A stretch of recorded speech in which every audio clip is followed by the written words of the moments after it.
हर्षित landmark, सपनों का घर जैसा आप चाहते हैं हम बनाते हैं। 1, 2 एवं 3 BHK ready position flats. Call 9827321321। Petrol diesel पर एक्साइज ड्यूटी कम होने के बाद अब कई राज्य सरकारों ने भी वैट कम कर जनता को राहत दी है, लेकिन इसे लेकर सियासत भी जारी है। मध्य प्रदेश के मुख्यमंत्री ने कांग्रेस पर जुबानी हमला बोलते हुए सीधे सोनिया गांधी और राहुल गांधी से जवाब मांगा है कि कांग्रेस शासित राज्य आखिर क्यों नहीं वैट कम कर रहे। बीजेपी के राष्ट्रीय कार्यकारिणी की बैठक में शामिल होने पहुंचे सीएम शिवराज ने कहा कि पेट्रोल डीजल के दामों पर कांग्रेस बहुत शोर मचाती थी। मैं मैडम सोनिया गांधी और राहुल बाबा से पूछना चाहता हूं, बीजेपी शासित राज्यों की सरकार ने केंद्र सरकार के साथ साथ डीजल पेट्रोल के दाम कम कर दिए हैं, लेकिन कांग्रेस शासित राज्यों के मुख्यमंत्री अब चुप्पी साधे हुए हैं। कांग्रेस पेट्रोल डीजल के दाम पर घड़ियाली आंसू बहाते थे। वहीं कांग्रेस दावा कर रही है कि देश भर में हुए उपचुनाव में बीजेपी को महंगाई का झटका लगा है, इसलिए पेट्रोल डीजल के रेट कम हुए हैं। कांग्रेस ने और भी टैक्स कम करने की मांग भी रखती है, जिस पर गृहमंत्री नरोत्तम मिश्रा ने पलटवार किया है। भाजपा सेवा से सरोकार रखती है, राजनीति से नहीं, लेकिन अभी भी कांग्रेस और अन्य दलों की राज्य सरकार ने दाम कम नहीं किए हैं। ये पेट्रोल के दाम चुनाव के पहले भी घटाए जा सकते थे, उपचुनाव के पहले, लेकिन हमने मध्य प्रदेश में जीतने के बाद कम किया। स्पष्ट रूप से संकेत है, वोटों की राजनीति को ध्यान में रख के भारतीय जनता पार्टी कभी राजनीति नहीं करती और कांग्रेस सिर्फ और सिर्फ वोटों की राजनीति। कांग्रेस शासित राज्यों के मुख्यमंत्री डीजल और पेट्रोल के दाम कम क्यों नहीं कर रहे, वेट क्यों नहीं घटा रहे? अब तक ये घड़ियाली आंसू रोते थे। जनता के कष्टों का झूठा रोना और जब प्रधानमंत्री जी ने कर दिया, राज्य सरकारों ने कर दिया भारतीय जनता पार्टी की, तो अब चुप्पी दबाए बैठे हैं। कांग्रेस को जवाब देना होगा। हम जवाब मांगते हैं कि वो वैट कब कम कर रहे हैं। और इसी पर चर्चा करने के लिए हमारे साथ जुड़ रहे हैं राजेंद्र तिवारी रायपुर से और रजनीश अग्रवाल हमारे साथ में जुड़ेंगे भोपाल से। राजेंद्र जी, सीएम शिवराज ने कहा कि चुप्पी लगाकर क्यों बैठे हुए हैं, कांग्रेस को जवाब देना होगा, आखिर वैट कम क्यों नहीं करती कांग्रेस? सबसे पहली बात तो यह है कि आदरणीय शिवराज सिंह जी के प्रति पूरा सम्मान व्यक्त करते हुए, क्योंकि प्रदेश के जैसे भी बने मुख्यमंत्री बने हैं अभी, उनके प्रति सम्मान व्यक्त करते हुए मैं कहना चाहूंगा कि केंद्र की सरकार ने जो पेट्रोल, ये देन तो उन्हीं की थी बढ़ाने की। सरदार मनमोहन सिंह जी के यूपीए की सरकार में जो टैक्स वो 9 रुपया लिया करते थे, उसको बढ़ा करके आदरणीय नरेंद्र मोदी जी की सरकार ने 32 रुपए लेने का काम किया। उस 32 रुपए में से 5 रुपए घटाने का काम किया। तो भैया, दर्द तुम्ही ने दर्द दिया है, तुम ही दवा दोगे।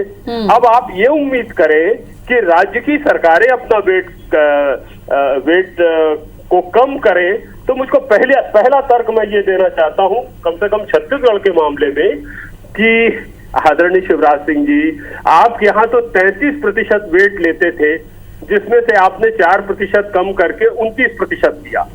हमारे यहाँ तो वेट जो है वो 25% है। भारतीय जनता पार्टी के शासन में 25% वेट राज्य की सरकार लेती थी। तमाम प्रकार के झंझावात आए, हमने वेट 1 रुपया नहीं बढ़ाया, जबकि राज्य की सरकारें, विभिन्न राज्य की सरकारें वेट को बढ़ाती रही, और उसका परिणाम ये हुआ कि आज वेट कम करने के बाद भी पेट्रोल में 29% ले रहे हैं वो वेट। हमारे यहाँ छत्तीसगढ़ में 25% है। अभी भी मध्य प्रदेश की तुलना में पेट्रोल में 4% कम हम वेट ले रहे हैं। उसका परिणाम ये हुआ है कि राजनांदगांव जो हमारा एक शहर है या उसका बॉर्डर है, वहां पर 102 रुपए 31 पैसे है पेट्रोल के दाम, जबकि आप जैसे ही बॉर्डर पार करके बालाघाट में जाते हैं, वहां 110 रुपए 35 पैसे हैं। गोंदिया में 111 रुपए 14 पैसे हैं। ये हालत है कि शहडोल में 110 रुपए 16 पैसे हैं। आपने तो पूरी जगह के पेट्रोल की कीमत ही, राजेंद्र जी, आपको पूरी याद है। रजनी जी काफी देर से सुन रहे होंगे, मुझे लगता है जवाब आप देंगे। रजनी जी, तिवारी जी ने बहुत सारे सवाल तो उठाए हैं बीजेपी पर। देखिए, बिल्कुल, देश में सबसे महंगा डीजल राजस्थान में है, कांग्रेस की शासन की सरकार है। सबसे महंगा पेट्रोल मुंबई में है, महाराष्ट्र में कांग्रेस के समर्थन से चलने वाली सरकार है। तो महंगा डीजल, पेट्रोल और लाइन उठाकर देख लीजिए तो सबसे ज्यादा आपको महंगे पेट्रोल डीजल, और अभी दाम केंद्र ने कम कर दिए, बीजेपी की सरकारों ने कम कर दिए, इसके बाद इनके दाम ज्यादा हैं ऐसा मात्र नहीं है। ये आंकड़े सर्व उपलब्ध हैं, सभी को उपलब्ध हैं और मीडिया के माध्यम से सबने देखे पढ़े सुने हैं कि किस प्रकार से राजस्थान में जो मध्य प्रदेश का ही पड़ोसी राज्य है और किस प्रकार महाराष्ट्र में जो मध्य प्रदेश का ही पड़ोसी राज्य है ये टैक्स की वसूली कर रहे हैं। और सबसे बड़ा सवाल है कि जो तर्क वितर्क करे जा रहे हैं वो तर्क वितर्क बदल जाते हैं।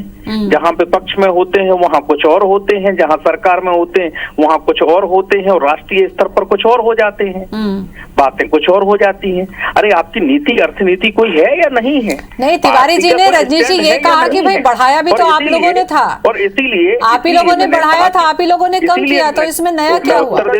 मैं उत्तर दे दूं या प्रश्न आपको डबल करना है? आपके तिवारी जी को प्रश्न आपको दोहराना है या मेरा जवाब सुनना है पूरा? जी बोले इस सवाल का नहीं, आपको जवाब, हाँ तो जवाब सुन लीजिए आप। तो तिवारी जी के प्रश्नों को मत दोहराइए, एक बात।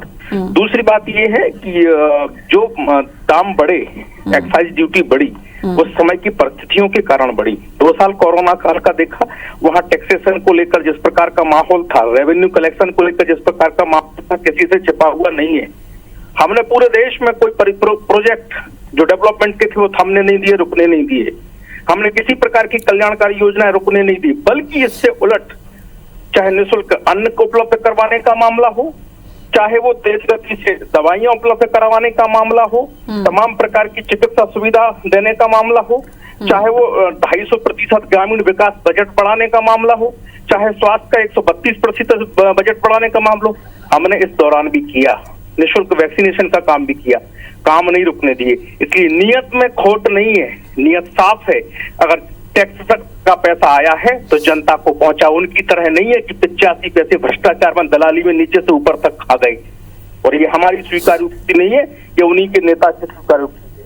इसलिए जनता को भरोसा है, विश्वास, इस पूरे टैक्सेशन के दौर में भी जनता ने सरकार का साथ दिया है।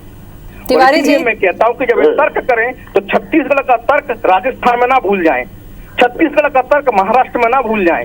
कांग्रेस एक पार्टी है कि नहीं है, या कुकरमुत्ते की तरह क्षेत्रीय पार्टी अलग अलग राज्यों की पार्टी है। और जैसे तैसे मुख्यमंत्री नहीं बने शिवराज सिंह चौहान, संविधान के दायरे में और लोकतंत्र की पद्धति से बने हैं मुख्यमंत्री। इसलिए कम से कम सम्मान देते समय ये भी बात पूरी करें कि संविधान के दायरे में बने, गैर संवैधानिक तौर पर मुख्यमंत्री नहीं आदरणीय शिवराज। गैर संविधान जो कांग्रेस के शासन में बना है उसमें कोई गैर संवैधानिक आदमी बन भी नहीं सकता। वो तर्क नहीं दीजिए रजनीश जी। अब सुन लीजिए थोड़ा इनकी बात का जवाब। श्रीमान जी, डॉक्टर मनमोहन सिंह जी की सरकार थी, उस समय $130 क्रूड ऑयल पहुंचा था। एक बैरल क्रूड ऑयल मतलब 159 लीटर होता है। और हालत ये थी कि जिस समय आदरणीय नरेंद्र मोदी जी ने सत्ता संभाली, ये अभी 1.5 साल का कोरोना का उदाहरण दे रहे हैं, पहले दिन से इन्होंने टैक्स बढ़ाना चालू किया। और परिस्थिति ये रही कि एक लास्ट ईयर ऐसी स्थिति आई थी जब क्रूड ऑयल के दाम शून्य हो गए थे, दाम ही नहीं थे, क्योंकि प्रोडक्शन ज्यादा हो गया था और कोई खरीदने को तैयार नहीं था। उनके पूरे साइलो फुल भरे हुए थे गल्फ कंट्री के, तो उन्होंने कहा फ्री में ले जाइए। तो ये तक स्थिति देश की जनता ने देखा है कि जब उनको फ्री में क्रूड ऑयल मिला हुआ है, उसके बावजूद भी इन्होंने डीजल पेट्रोल के दाम बढ़ाना चालू किया। आपको मालूम है 20 लाख करोड़ रुपए, मेरे से बैठ करके बात करें रजनीश जी एक दिन पूरे तर्क शास्त्र को लेकर के। अरे कांग्रेस की सरकार ने बाप दादाओं की कमाई हुई जो संपत्ति थी उसको तो बेचने का काम किया है आपने कौन सा जोड़ने का काम किया है? 1,45,000 करोड़ रुपए आपने जनता से लेकर के कॉर्पोरेट सेक्टर को दिया है। आप ये बात कर रहे हैं जनता को सुविधा दिया है। मैं छत्तीसगढ़ के लिए बात कर रहा हूँ, पूरे हिंदुस्तान की बात अब आप ही करें बैठ करके, और चाहे तो उस पर भी मुझसे बहस कर लें। जहां हम 6,000 करोड़ रुपए, सुनिए रजनीश जी, 6,000 करोड़ रुपए हम राजीव गांधी न्याय योजना के अंतर्गत अपने किसानों को दे रहे हैं। पिछले साल 5,750 करोड़ दिया था, इस साल 1,05,00,000 टन धान की खरीदी करने वाले हैं, जिसमें हम 6,000 करोड़ रुपए राजीव गांधी न्याय योजना के अंतर्गत दे रहे हैं। आपने तो किसानों को कुचलने का काम किया, रौंदने का काम किया। आप कौन सी जिम्मेदारी निभा रहे हैं केंद्र में बैठ करके? किसानों की जो समस्याएं चल रही है, जी रजनीश जी लूंगी जवाब में। आपके सारे नेता उसको जीप से रोकने का काम कर रहे हैं। बोलते समय आपको थोड़ा उत्तर लेगा, उत्तर लूंगी ना मैं रजनीश जी, बिल्कुल उत्तर लूंगी। आपके सवालों का जवाब ही तो तिवारी जी दे रहे हैं, उनके सवालों का जवाब मैं आपसे लूंगी, वक्त दिया है मैंने। बोलिए अब आप जवाब दीजिए। तिवारी जी जवाब ले लेते हैं, तिवारी जी जवाब ले लेते हैं, क्योंकि आपके जवाब को भाषण कह रहे हैं रजनीश जी। बोले रजनीश जी, दे जवाब। देखिए, पहली बात यह है कि जिस प्रकार के हालात उन्होंने तेल कंपनियों के किए थे, बैलेंस शीट बिगड़ी हुई थी, कंपनियां बिकने के कगार पर खड़ी हो गई थी, किसी से छिपा हुआ नहीं है जी। उनको कंपनी के बात कर लें, चाहे वो इंडियन ऑयल की बात कर लें, बीपीसीएल की बात कर लें, चाहे वो हिंदुस्तान पेट्रोलियम की बात कर लें, किस प्रकार से उन्होंने इनको बेचने की कगार पर और इनको बर्बाद करने की कगार पर खड़ा कर दिया था। बात सुनो ना तिवारी जी, बात सुनो तिवारी जी, बेचने की कगार पर खड़ा करने की उनके हालात अपने वक्त से वक्त बर्बाद कर दिए, किसी से छिपा हुआ उसको बेचने उनको चुप करेगा क्या? तिवारी जी, राजन जी, तिवारी जी का मुंह चुप करेगा क्या? राजन जी जवाब ले लेते हैं रजनीश जी से, फिर वक्त देंगे हम आपको। बोले रजनीश जी। एक बात, दूसरी बात, मैंने कहा कि जिस प्रकार की हमने योजनाएं नीचे तक, किसान सम्मान निधि रोक दी, किसान सम्मान निधि छत्तीसगढ़ में नहीं देने दी, जो किसानों को खाते में पैसा डालने का काम सीधा का सीधा केंद्र की सरकार कर रही थी, वो लिस्ट तक इन्होंने देने का काम नहीं किया। और देश में जिस प्रकार से किसानों के हालात 70 सालों में बनी, अगर किसान इतने ही उन्होंने जानकारी समृद्ध कर दिए थे, सबसे ज्यादा समर्थन मूल्य पर खरीदी करने का काम मात्र 4% खरीदी होती थी समर्थन मूल्य में कांग्रेस की सरकारों में, मात्र 4%। शांता कुमार कमेटी बताती है, श्रीमान राजेंद्र तिवारी जी। और हमारे शासनकाल में केवल खरीदी हुई है, छत्तीसगढ़ के बारे में मात्र जानकारी नहीं है। बाद में सबसे ज्यादा समर्थन मूल्य स्वामी रंगनाथ कमेटी होती थी और 30 साल में उसको बढ़ा करके 1 लाख और 5 लाख हम करने जा रहे हैं का काम किया। क्या बात करेंगे छत्तीसगढ़ के किसानों के बारे में? नेता कहते हैं और आप बौखला के बीच में ही बोलना शुरू कर दिया। आपको जवाब चाहिए था, मैं बोल रहा था तो आप बोल रहे थे, इसलिए मुझे बोलना नहीं, अर्थशास्त्र समझना था, अर्थशास्त्र समझ लो, हम समझाते हैं आपको।